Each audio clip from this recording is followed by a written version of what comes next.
Ремонтные работы в новом корпусе завершены точно в срок, аккурат к Новому году. А между тем, за достаточно небольшой срок здесь заменено практически все. Кровля и вентиляция, электрооборудование и канализация, водопровод и отопление. Установлены системы пожаротушения и видеонаблюдения. А в столовой и вовсе появилось современнейшее оборудование, которое пока не часто встретишь на кухне. Это машина, которая называется пароконвектомат, которая позволяет готовить диетическую пищу, как раз то, что необходимо для того, чтобы растить здоровых детей. Новый корпус 30 обосновался в бывшем здании детского дома. Тот переехал в другое помещение там же, в Эжвинском районе.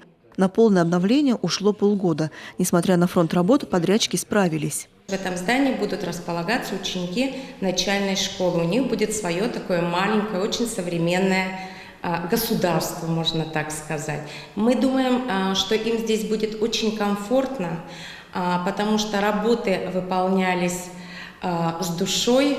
Особая гордость филиала – 11 мобильных классов. Их преимущество – цифровая начинка. Каждый ученик получает знания за экраном ноутбука. Кстати, в оборудованной среде меняется и стиль преподавания. В дополнение 2 кабинета по робототехнике.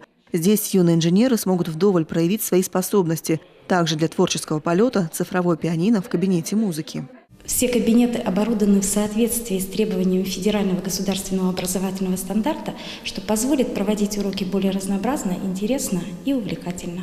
К слову, именно эта школа – рекордсмен по количеству первоклашек, причем не только в Эжве, по всей республике. И это неудивительно. Этот район Сыктывкара стремительно развивается и растет.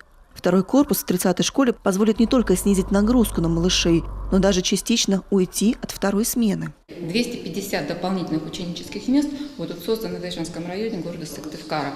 Это позволит существенно разгрузить 30-ю школу и уменьшить в целом сменность в городе Сыктывкаре. Данное мероприятие было реализовано в рамках республиканской программы создания дополнительных ученических мест. Всего в проект вложено 39 миллионов рублей, как из местного, так и федерального бюджета. Пример Эжвы первый, и он оказался успешным. А потому республиканские власти решили, программа переформатирования будет продолжена. Любовь Лапина, Иван Ряскин, Иван Богомолов, телеканал Юрган, Эжвинский район.